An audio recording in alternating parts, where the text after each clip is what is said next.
Stop staring at the sky expecting to see a spaceship. If extraterrestrials are truly here, and Dolores Cannon documented this in thousands of recorded sessions before she died in 2014, they are not hovering over your roof. They are sitting on your sofa. They are inside the bodies of ordinary people who work, pay bills, suffer from anxiety, and have no idea that they carry, at the base of their nervous system, a memory that does not belong to this planet. And the most disturbing part is not this claim. The most disturbing part is what Dolores discovered when she began to place these people into a deep trance and listened to what came out of their mouths. In the next few minutes, you will understand exactly the method she developed, what the patients revealed about the nature of the soul, and why this information, kept for decades on cassette tapes in rural Arkansas, exposes the exact reason why you feel like a foreigner within your own life, incoherent within your own skin, and incapable of accessing the reality that deep down you feel should be yours. Dolores Cannon was not born a mystic. This needs to be clear from the beginning. She was born in 1931 in Missouri into an ordinary Catholic family without any contact with what is now called alternative spirituality. Her life followed an absolutely standard script for a woman of her generation. She married early, in her early 20s, to Johnny Cannon, a member of the United States Navy, and it was exactly this apparently ordinary marriage that broke the first seal of silence in her mind. Because Johnny was transferred from base to base, and Dolores was dragged along with him to places that the girl from Missouri never imagined stepping foot in. She lived in Hawaii before Hawaii became a tourist destination. She lived in the Far East. She was exposed to religions, traditions, and spiritual architectures that most Americans of that period did not even know existed. And what happens to a Western nervous system when it is immersed, year after year, in contexts where reincarnation is a settled fact, where the soul has several layers, where death is merely a portal? It begins to crack. The inherited certainties begin to unravel. Not all at once, not with a bang, but silently, the way real truths always enter the human body. It was during this period that Dolores began to read everything she could get her hands on regarding paranormal phenomena, parapsychology, and altered states of consciousness. She was self-taught, obsessive, methodical. She wrote everything down in notebooks. But she had not yet taken the practical step. She was just absorbing, digesting, letting the material ferment. And here the first neurological lesson of this video appears, because this is no accident. The human brain does not change its pattern through information. It changes its pattern through the accumulation of exposure to a reality different from the standard reality. Dolores was, unknowingly, preparing herself to function as a receiver of signals that her society still considered impossible. She was, literally, reformatting her own perceptual field before she needed it. And the field asked to be used. It happened in the late 50s. Johnny became interested in hypnosis, something that at that time was beginning to be popularized as a therapeutic tool, especially for addictions. The couple's first human laboratory was banal, almost disappointing when you hear about it for the first time. They began by inducing people into a trance to quit smoking. A pragmatic, simple technique with direct suggestions on the surface of the mind. You enter a light trance, hear a suggestion like cigarettes taste bad, cigarettes are bad for you, you no longer have the urge, and you leave. And it worked. For a few weeks. And then it crumbled. It was this failure, this systematic relapse of the patients that flipped the switch. Because Dolores, methodical to the point of obsession, realized that superficial suggestion never held. The patient would leave the office apparently converted, and 3 weeks later they would be back with a pack in their pocket. This infuriated her curiosity. If the surface does not hold the instruction, then where must the instruction be recorded? The answer, for anyone who understands the nervous system, is evident. It must be recorded in a layer deeper than the rational mind can reach while awake. And it was at that moment that Dolores and Johnny began inducing deep states of trance, what is known in classical hypnotic literature as a somnambulistic state. It is not sleep. It is not wakefulness. It is an intermediate zone where the critical cortex is dormant, brainwaves slow down to theta, and the subconscious, that part of you that records everything, that keeps everything, that judges nothing, is exposed and available for dialogue. And it was there, within this state, that things began to spiral out of control. Patients who came in to quit smoking began to say things that no one had asked about. They described scenes that were not theirs. They spoke in voices that were not theirs. And Dolores, instead of treating this as interference or fantasy, did what no other hypnotherapist in her region was doing. She began to document. Each session recorded, each sentence transcribed, each anomaly catalogued. If you are watching this video, it is probably because deep down you recognize the same mechanism within yourself. You recite affirmations in the morning, try to think positively, try to visualize prosperity, try to believe that you deserve a different life. And yet every single day, your body wakes up vibrating the same emotional pattern as always. Tightness in the chest, haste, contraction, fear of bills, fear of criticism, fear of not being able to cope. The surface repeats the mantra. The depths repeat the past. And as long as these two layers do not converse, you remain paralyzed, exactly like a patient of Dolores who was smoking 3 months after being cured by surface suggestion. The universe, the field, reality, or whatever you prefer to call it, does not return your words to you. It returns the energetic signature that your body transmits 24 hours a day. And if that signature is one of scarcity, of fear, of unworthiness, you will not reprogram it by reading a book or writing in a gratitude journal. This must be recorded in another layer. That is why I prepared the Prosperity Magnet for you. A 28-day journey built to pull you out of the identity of scarcity and take you, day after day, to the state where money, relationships, and opportunities stop being something you chase and start being something that responds to your new frequency. It is not a reading course. It is an internal field reprogramming. The access link, along with the testimonials of those who have already gone through the first 28 days, is in the first pinned comment right below this video. Before continuing Dolores' story, do one thing for yourself.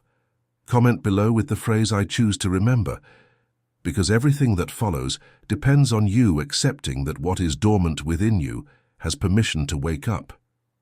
Let us return to Dolores. The case that became the watershed moment in her life arrived disguised as routine. A woman, referred to in the records as Anita, sought out the Cannon couple looking for help with 2 specific and absolutely terrestrial problems: chronic anxiety and binge eating. She did not come seeking enlightenment. She did not come seeking contact with the beyond. She came because she could not stop eating and could not breathe properly. Dolores did what she had already been doing. She induced a deep trance, brought Anita into a somnambulistic state, and began to investigate the emotional origin of the symptoms. But this time, the origin was not in Anita's childhood. It was not in any trauma from her current life. Anita, in her somnambulistic state, began to describe in minute detail a life in Chicago in the 1920s. She spoke of streets, names, dresses, a specific man, and a historical context that she, in her daily life, had never studied. Dolores stopped, Johnny stopped, and they looked at each other with the same silent question: what do we do with this? Dismissing it as fantasy was the easy path. It was what any conventional therapist would have done. But Dolores had that quiet accumulation of reading, that field of perception already reformatted by years of exposure to other cosmologies. She did not reject it. She documented it, and she began to ask specific questions within the trance, testing, cross-referencing information, verifying historical facts that Anita could not have known consciously. And every verification matched, every detail fit. It was there that the first real protocol for past life regression within the Canon's work was born. And more importantly, it was there that Dolores understood that the symptoms of the present body, the anxiety that suffocated Anita, the compulsion that made her eat without stopping, had roots that were not in the current body. They were etched in a deeper layer, a layer that does not belong to this incarnation, but which continues to influence the body's biochemistry now. An emotional trauma stored in another timeline continued to emit a signal into the nervous system of the present. And as long as that signal was not accessed and reprocessed, no diet, no anxiolytic, No rational office conversation would solve it. Notice what this discovery implies, because it touches you directly. You try to stop repeating a pattern. You promise that you will no longer choose the same type of relationship, that you will no longer sabotage the same type of project, that you will no longer fatten the same type of bank account. You promise it with every fiber of your being. And yet, 3 months later, you are in the exact same place. This is not a lack of willpower. This is an instruction recorded in a layer that your rational side cannot reach. You are trying to steer the car by the wheel, while the actual driving is being done by a pilot you have never met. And here, Dolores' life was violently interrupted. Johnny, her husband, suffered a serious accident. The research was shelved. The equipment was put away. For years, Dolores did not return to the sessions, absorbed by caring for him. And it is necessary to understand the weight of this to understand what came after. She spent years away from work that already captivated her, work that was already yielding results. And what happened in the silence of those years was a maturation. The questions continued to burn within her. The notes continued to be reread. And when she finally returned, now alone, she returned with a different intention. She no longer wanted to just regress. She wanted to converse with the entity that knew everything. In her first past life sessions, Dolores had noticed something strange. Sometimes in the middle of a report, the patient's voice would change subtly. It was no longer the character from the past life. It was as if something broader had taken command, answering questions with cold precision, offering information about the current body, about diseases that were yet to come or already present, about personal decisions the patient was facing. Dolores began calling this entity the subconscious, with a capital S. It was not the subconscious of Freudian psychology. It was something greater. She described it as if each person were connected to a kind of layer of collective consciousness, an intelligence that viewed the current life from the outside, with the context of many lives, many dimensions, many possibilities. And from there, she designed the method. She christened it Quantum Healing Hypnosis Technique, QHHT. The technique combined 2 movements. First, taking the patient to the most relevant past lives, those that the subconscious chose to reveal to explain the present. Second, at the end of the session, making direct contact with this greater entity and asking specific questions about the patient's health, purpose, and blocks. And what she began to document, session after session, was something the scientific community still does not know what to do with. Patients with concrete medical diagnoses reported improvements. Emotional patterns spanning years dissolved in a single session, not like a miracle, like deep layer reprogramming. The instruction would arrive in theta, become recorded, and the body would begin to execute a new version of itself. And that is exactly why reprogramming in a deep state is not motivational content, it is identity medicine. The Emanda Prosperidade was designed within this same logic. 28 days, daily protocols, delivery at the right layer. If you haven't opened it yet, the link is in the first pinned comment right below. Do not put it off. The pattern that brought you to this video will not wait. Let us return to the reports, because this is where things truly start to get unsettling. As Dolores repeated the QHHT on hundreds and then thousands of patients, a pattern began to form. The reports were not limited to past lives in Chicago or ancient Rome. Patients began to describe existences in other historical periods, in other layers of time, and, more disturbingly, in settings that did not seem to belong to this planet. Cities made of crystalline structures, bodies that were not made of flesh, forms of communication that did not use words. And the subconscious confirmed, with that clinical coldness Dolores so admired, that the soul of that patient had already passed through places that he, in his waking life, had no vocabulary to name. More than that, the reports began to include the experience of death, not as an end, as a transition. Patients described with calm details how they had died in previous lives, what they felt at the moment, what happened afterward. They described review rooms, encounters with guides, the planning of future incarnations, and Dolores, always methodical, compared reports from patients who did not know each other, who lived in different cities, who had never heard of one another, and the patterns matched. The descriptions were structurally identical. And within that work appeared what is most valuable to you, who are watching right now. The subconscious, when asked why that patient had developed a certain symptom, gave specific answers. Chronic lower back pain was, often, the weight of a responsibility unresolved in another incarnation. A persistent financial block appeared linked to vows of poverty made in monastic lives. An inability to receive love had its origin in a scene of betrayal lived centuries ago. I am not saying this is the only possible explanation for any symptom. I am saying what Dolores documented. And what she documented is that the human body functions as a multi-layered memory machine. And a part of what you call your problems may be fed by old instructions that remain active within your field. Think about what this means in practical terms. You are trying to prosper, but there is an old instruction within you saying that money corrupts, that abundance is dangerous, that being seen is being punished. As long as this instruction is active, every advance will generate a retreat. You will build and destroy, you will attract and sabotage. Not because you are weak, because there is a pilot inside you executing code that you did not consciously approve. And it is from here that the work of Dolores crosses the line that divided her community in two. In the 80s, 90s, and especially in the 2000s, the reports coming from patients began to include, with increasing frequency, contact with beings of other origins. We are not talking about dreams.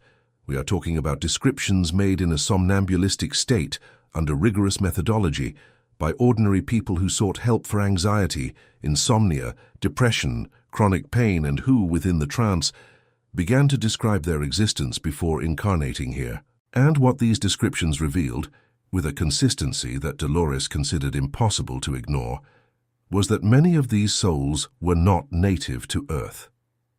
She began to call these souls volunteers, and from her work, the concept of starseeds became popular, souls that had supposedly come from other systems to fulfill a specific mission on Earth.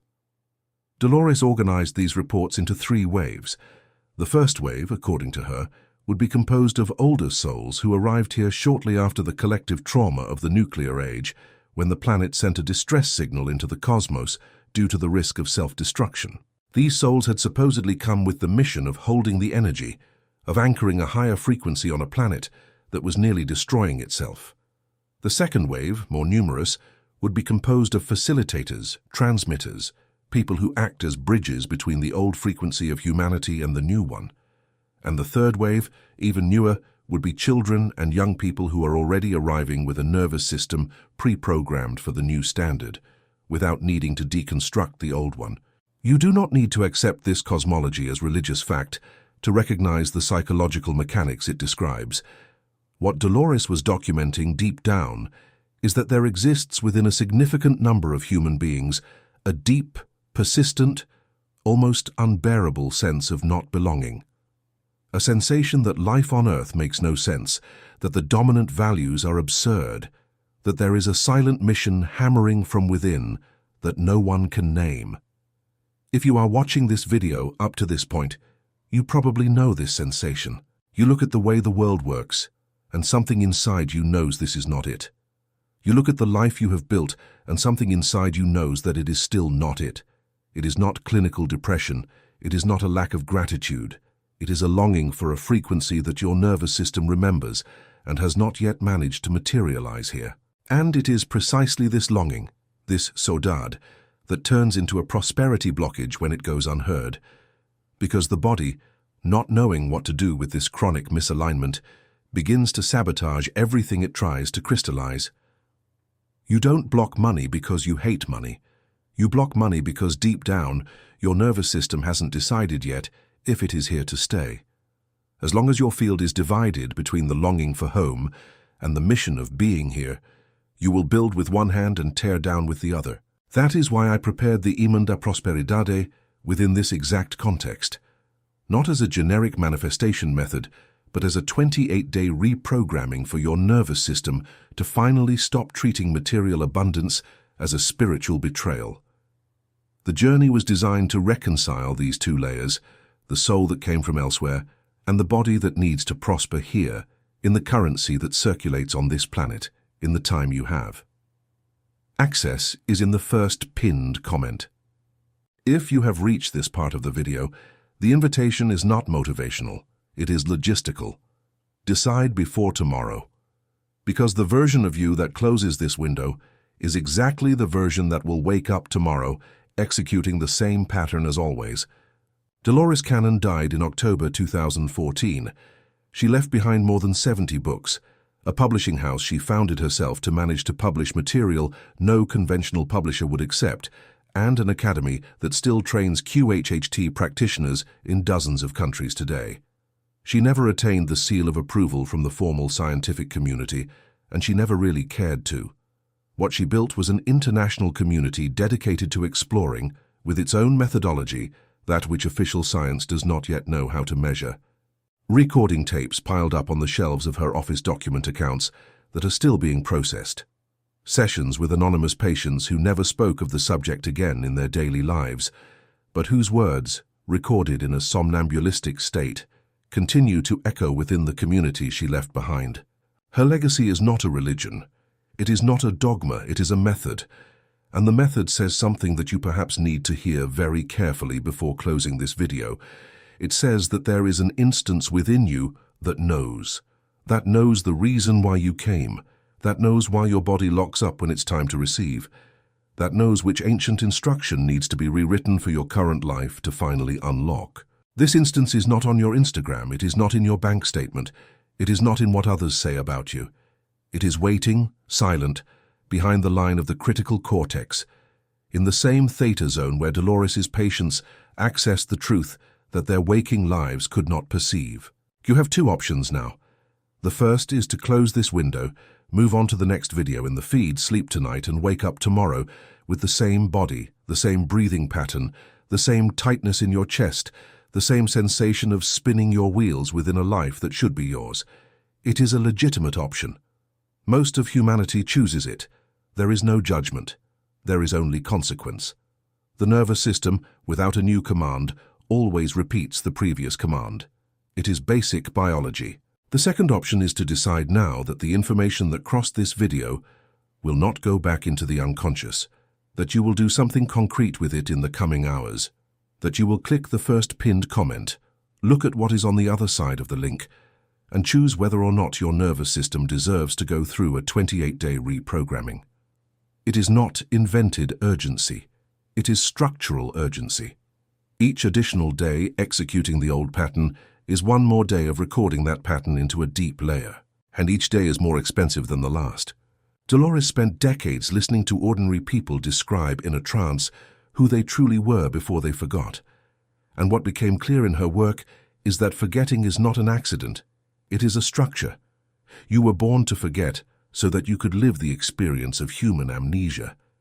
But there is a moment within that experience when the soul asks to remember, and that moment for many people arrives disguised as suffering, as stagnation, as an unbearable feeling that this is not it. If you felt something during this video, if any part of it gave you chills, if at any moment your chest recognized it before your head understood, leave a record of it. Comment below with the phrase, "I choose to remember," not as engagement, but as a signature, as a command of identity, as a marking for your own nervous system that the forgetting has ended in this timeline. And, after commenting, open the first pinned comment. What is on the other side is not a course, it is the beginning of a reprogramming. Your biology is waiting for your instruction. Decide.